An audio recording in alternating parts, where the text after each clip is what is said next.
लोग पूछते हैं मुझसे मैं क्यों गुस्से में रहता हूँ, हाँ। क्यों दो टूक बोलता हूँ, क्यों कड़वी कड़वी कहता हूँ, कैसे बतलाऊं इनको क्यों नफरत मेरी खुलती है और मेरे मुख से मेरी धरती की तासीर बोलती है।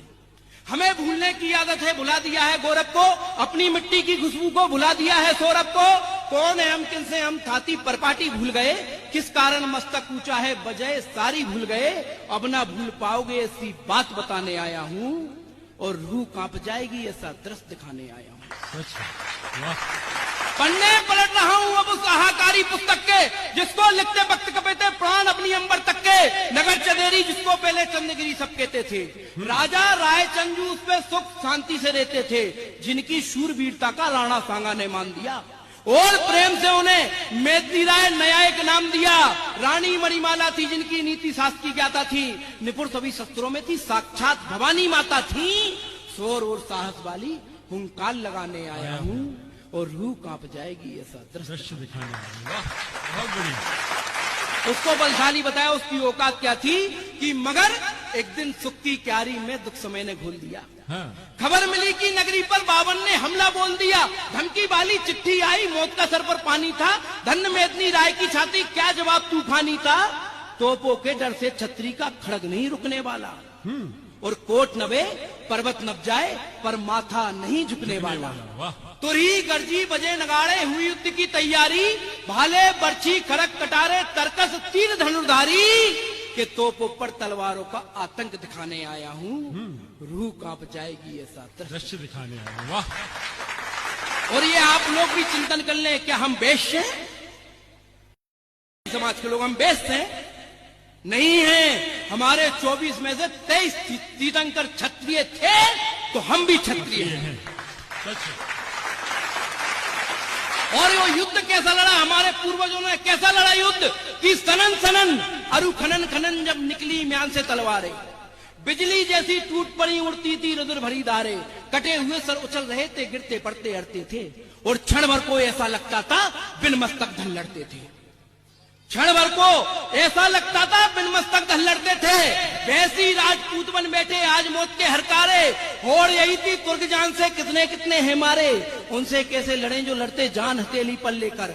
भारी पड़ती गई मेदिनी राय की सेना बाबर पर, सख्त जिगर के सख्त लड़ाकों से मिलवाने आया हूँ, रूह कांप जाएगी ये सब दृश्य दिखाने आया। वाह।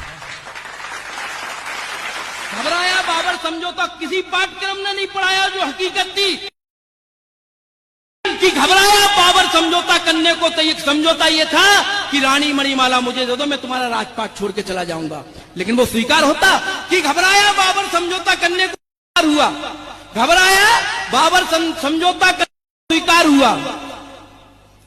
यह प्रस्ताव मेदिनी मणिमाला को ना स्वीकार हुआ, किंतु कोई ना खोज सका हल अपने ही षड्यंत्रों का। हाय हाय रे हाय बही रोना घर के जे चंदों का, खासम खास खंगार वंश का हेमत कान बिका ऐसा, जीती बाजी पलटी खोला रात को घर का दरवाजा, खबर मिली तो मणिमाला ने अंतिम युद्ध विदाई दी, हृदय विदारक जंग हुई साहस से आता ताई की, और खूनी दरवाजे का सच तुमको बतलाने आया हूँ, रूह कांप जाएगी ऐसा दृश्य दिखाने। वाह। इधर मेदिनी राय दिखा सूरत वीर गति को पाते हैं, उधर मणिमाला के पग जौहर के दीप सजाते हैं। डोल गया इतिहास कलेजा देख एक छत्राणी का, शिशुओं के संग दाह करेंगी निर्णय था महारानी का, मुंदरी रोली सिंदूर कुमकुम मेहंदी वाले हाथों का, और एक चिता में जौहर होगा 1600 माताओं का।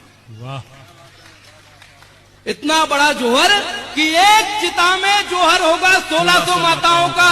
खून सने गढ़ के आंगन में गीत मिलन के गूंजे थे, अग्नि ने बढ़कर सतियों के पांव भाव से पूंजे थे, वो मणिमाला के जौहर की पावनता गाने आया हूँ, रूह कांप जाएगी ऐसा दृश्य दिखाने आया। बहुत बढ़िया, बहुत बढ़िया। अंतिम वक्त जब बावन ने अपने आप को ठगा महसूस किया, जब उन आंख की लपटों में से एक तीर निकल कर आया, वो बाबर के मस्तक पे लगे हुए मुकुट को धराशायी कर दिया।